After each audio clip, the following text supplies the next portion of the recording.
Hoy nos metemos de lleno en un tema que, a mucha gente le impone bastante. La educación financiera para principiantes. Uf, sí, un montón. La fuente que vamos a analizar a fondo es un audiolibro, una especie de guía completísima para quien siente que empieza, de cero absoluto. Vale. La misión de hoy es sacar de ahí los conceptos más cruciales, los primeros pasos prácticos para, tomar las riendas de las finanzas personales sin ahogarse en jerga. Pues para arrancar, el texto nos lanza una analogía que es oro puro. A ver. Es de Wayne Gretzky, el mítico jugador de hockey. Sí, claro. Le preguntaron una vez por qué era el mejor, y su respuesta fue: yo no patino hacia donde está el disco, sino hacia donde va a estar. Ostras. Esto es fundamental, porque las finanzas no tratan sobre el pasado, sobre el dinero que ya hemos gastado. Son una disciplina sobre el futuro. Que esa idea es potentísima. O sea que en lugar de estar siempre reaccionando, apagando fuegos por gastos que ya se han hecho, la clave es anticipar. Justo. Mirar hacia adelante. Justo a eso se refiere.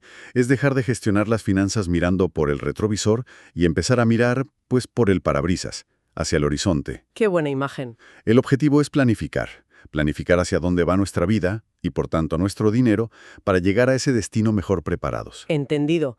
Es un cambio de mentalidad total. Y hablando de mentalidad, me sorprende que el audiolibro, antes de saltar a los números, dedique un capítulo entero a la psicología. Es que ese es el cimiento de todo. A nuestra relación con el dinero. Claro. El texto lo llama la identidad del dinero, que es esa narrativa que hemos construido desde la infancia. Se forja con las frases que oíamos en casa, ¿sabes? Totalmente. Recuerdo que en la mía la frase era: el dinero no crece en los árboles.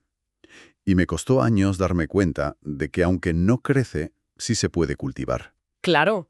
Y esas frases, como el clásico «eso no nos lo podemos permitir», se nos quedan grabadísimas.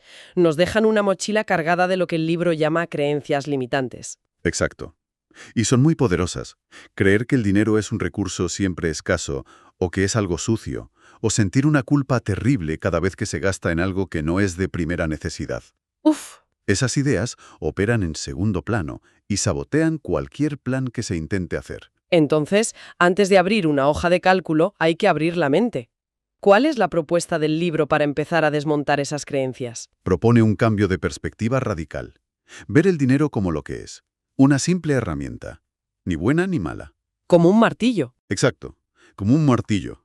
Puedes usarlo para construir la casa de tus sueños, o si lo manejas mal, para machacarte un dedo. Su utilidad depende al 100% de cómo la gestiones. Vale, me queda claro. Empezamos por la cabeza. Pero una vez que hemos hecho ese trabajo de introspección, necesitamos una dosis de realidad, ¿no? ¿Cómo hacemos un diagnóstico objetivo? Aquí es donde pasamos de la psicología a las matemáticas más sencillas.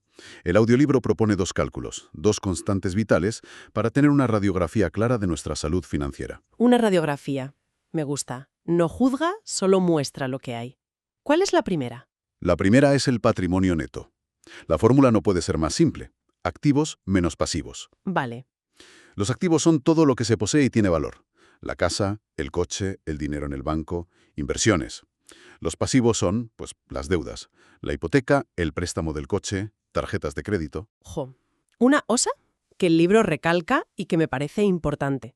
El sueldo no cuenta como activo aquí. Es un punto crucial. Mucha gente se equivocaría ahí. El sueldo es un ingreso, un flujo, pero no es un activo que poseas. Claro. Y el objetivo de este número no es para nada compararse con nadie. El libro insiste en que eso es una trampa. El único valor real de este cálculo es compararse con una misma a lo largo del tiempo. Ver si crece año tras año. Exacto. Ese es el mejor indicador de que se está progresando. Entendido. Es una métrica personal. Pero, me imagino el miedo que puede dar hacer ese cálculo por primera vez y que el resultado sea negativo. Por supuesto. Y es normal que lo sea para mucha gente al principio. Pero esa cifra, aunque sea negativa, no es una sentencia, es un punto de partida. Es el usted está aquí, en el mapa. Sin eso, es imposible trazar una ruta. Totalmente de acuerdo. Y la segunda constante vital. Es el ratio deuda a ingresos. Se calcula dividiendo lo que se paga cada mes por las deudas entre los ingresos brutos mensuales. Ponme un ejemplo rápido. Pues mira, si se ganan 3.000 euros brutos y entre hipoteca, coche y tarjetas se pagan 900, el ratio es del 30%.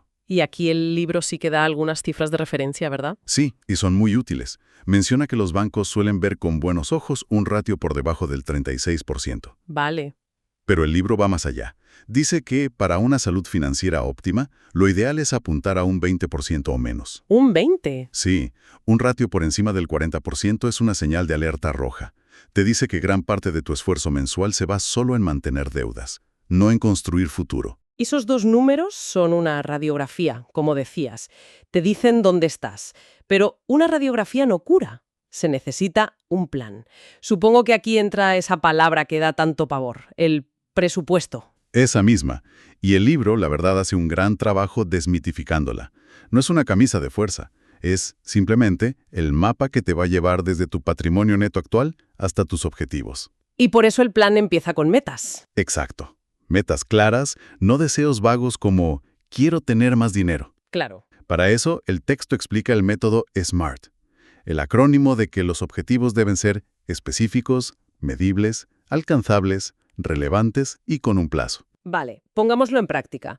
Si un objetivo vago es quiero saldar mis deudas, ¿cómo sería un objetivo SMART? Pues, por ejemplo, voy a liquidar los 8.000 euros de la deuda de la tarjeta de crédito X. Eso es específico, haciendo pagos mensuales de 400 euros, medible. Lo conseguiré en 20 meses, con plazo. ¿Y es alcanzable y relevante si esos 400 euros salen de alguna parte y esa deuda tiene un interés alto? Justo. De repente ya no es un deseo, es una hoja de ruta. Vale, eso cambia las reglas del juego. Ya tenemos el destino, el objetivo SMART, ahora el vehículo, y ahí entra el presupuesto, pero de una forma muy simplificada, ¿no? Sí, para evitar la parálisis por análisis, propone empezar con la regla 50-30-20. He oído hablar de ella. El 50% es para lo esencial, ¿verdad? Vivienda, facturas, comida. Lo innegociable, sí. Pero es en el otro 50% donde la mayoría nos perdemos. Exacto. Y ahí está la magia de la regla. No es un 50 para todo lo demás. Lo divide. Un 30% es para deseos. Ocio, restaurantes, ropa, viajes. ¡Ah! Y lo revolucionario es que te da permiso explícito para gastar ese dinero sin culpa. No es una dieta de miseria. Es un plan que te permite disfrutar del hoy mientras construyes el mañana. Ese permiso es lo que lo hace sostenible. Me gusta. Y el 20% restante es el motor. Ese es tu billete al futuro. Ese 20 va directo a ahorros y a pagar deudas por encima de los mínimos. Y la primerísima prioridad para ese 20, según el libro, es construir el fondo de emergencia. ¿La red de seguridad? Tu red de seguridad. Y no es lo mismo que el ahorro para unas vacaciones, ¿eh? No, claro. Es una cuenta separada, intocable, con un único propósito: cubrir imprevistos sin tener que endeudarse. La avería del coche, el dentista. El objetivo es acumular entre 3 y 6 meses de gastos fijos. Suena genial, pero seamos honestas. Para alguien con un sueldo ajustado, destinar un 20% al ahorro puede sonar a ciencia ficción. Es una objeción totalmente válida, y el libro la aborda. La regla 50-30-20 no es una ley escrita en piedra, es una guía. Si solo se puede empezar con un 5%, pues empieza con un 5%. Lo importante es crear el hábito. Exacto. Y aquí es donde la tecnología se convierte en una aliada indispensable. Claro, para no tener que hacer todo con lápiz y papel. ¿Qué tipo de herramientas menciona? Pues de todo tipo, desde los portales de banco online, que cada vez son mejores, a apps de presupuesto como Mint o JNAB, o incluso una simple hoja de cálculo. La mejor es la que se use de forma consistente. Y el punto clave no es solo registrar gastos, sino ser proactivo, la automatización. Absolutamente. Es el truco psicológico más potente. El libro insiste en programar transferencias automáticas. El mismo día que se cobra, ¡pum!, Antes de verlo. antes de tener la tentación de gastarlo. Una parte a la cuenta de ahorro, otra al fondo de emergencia. El libro lo resume en una frase genial: págate a ti primero. Ojos que no ven, corazón que no siente. Me parece un sistema muy robusto. Pero ahora toquemos el gran elefante en la habitación para mucha gente, la deuda. Una vez organizado todo, ¿cómo se ataca la deuda de forma estratégica? Pues lo fascinante es que el audiolibro no da una única respuesta, sino 2 estrategias. Y esto demuestra que las finanzas personales son mitad matemáticas, mitad comportamiento humano. ¿Y cuáles son? La primera es el método de la avalancha. Consiste en ordenar las deudas de mayor a menor tipo de interés. Se paga el mínimo en todas, y todo el dinero extra va a la del interés más alto. Lógico. ¿Atacas al enemigo más caro primero? Desde un punto de vista matemático, es la forma más rápida y barata de eliminar toda la deuda. No hay más. ¿Y la alternativa? Es el método de la bola de nieve. Aquí ordenas las deudas de menor a mayor importe total, sin importar el interés, y te enfocas con toda la energía en liquidar la más pequeña primero. Pero, espera, eso suena bien psicológicamente, pero ¿no se está perdiendo dinero a largo plazo al no atacar primero el interés más alto? Es exactamente la objeción que un economista haría, y es correcta. Matemáticamente se pagan más intereses. Entonces, Pero el libro argumenta que para mucha gente, la victoria rápida de eliminar una deuda por completo, aunque sea pequeña, genera un impulso de motivación tan grande que les da la fuerza para seguir con las más grandes. es una pequeña victoria que alimenta el maratón. Precisamente. La mejor estrategia no es la que es perfecta en un papel, sino la que una persona real es capaz de seguir mes a mes sin abandonar. Entiendo. O sea, la que funciona para cada uno. Exacto. La gestión del dinero tiene tanto de hoja de cálculo como de psicología. Entonces, pongamos que ya hemos sentado las bases. Mentalidad, diagnóstico, presupuesto, fondo de emergencia, plan para deudas. ¿Qué viene después? El libro empieza a mirar más lejos. A la inversión. Sí, una vez que se tiene el control del presente y se han construido las defensas, es el momento de pasar al ataque, de construir el futuro. La inversión es el paso que permite que el dinero no solo se guarde, sino que crezca por sí mismo. El concepto es comprar activos, cosas que aumentan de valor o generan ingresos. Eso es. Pero la palabra inversión asusta. Suena a riesgo, a la bolsa, a perderlo todo. Y es una barrera mental enorme. Por eso el libro sugiere, para principiantes, empezar con opciones que tienen la diversificación ya incorporada, para no poner todos los huevos en la misma cesta. ¿Cómo qué? Pues menciona los fondos de inversión o los ETFs, que son fondos cotizados. Con una sola compra, se está invirtiendo en cientos o miles de empresas a la vez, lo que diluye muchísimo el riesgo. O sea que es la respuesta directa al miedo de elegir la acción incorrecta. Exacto. Y recalca algo fundamental una y otra vez. La inversión es una estrategia a largo plazo. No es para hacerse rico mañana ni para especular. Es para plantar árboles cuyas sombras se disfrutarán en décadas. Tiene sentido. Y a medida que se construye ese patrimonio, también hay que protegerlo. El libro también habla de los seguros. Por supuesto. Si el plan financiero es el coche que estás construyendo, los seguros son el cinturón de seguridad y los airbags. Buena analogía. El texto los define como una herramienta de gestión de riesgos. Su única función es evitar que un imprevisto catastrófico, un accidente, una enfermedad larga, destruya por completo años de esfuerzo. ¿Y cuáles considera esenciales? Enumera los básicos: seguro de salud, de vida, sobre todo si hay personas que dependen económicamente de uno, de hogar, de automóvil y, uno que a menudo se olvida, el de invalidez. Cierto. Es la muralla que protege tu castillo financiero. Me parece una forma muy clara de verlo.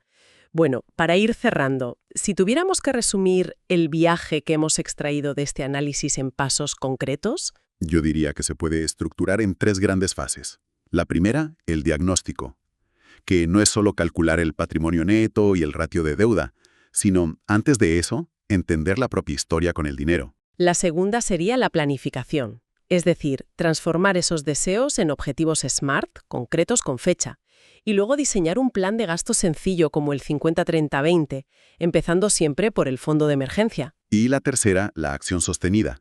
Usar la tecnología para automatizar al máximo, para quitar la fuerza de voluntad de la ecuación.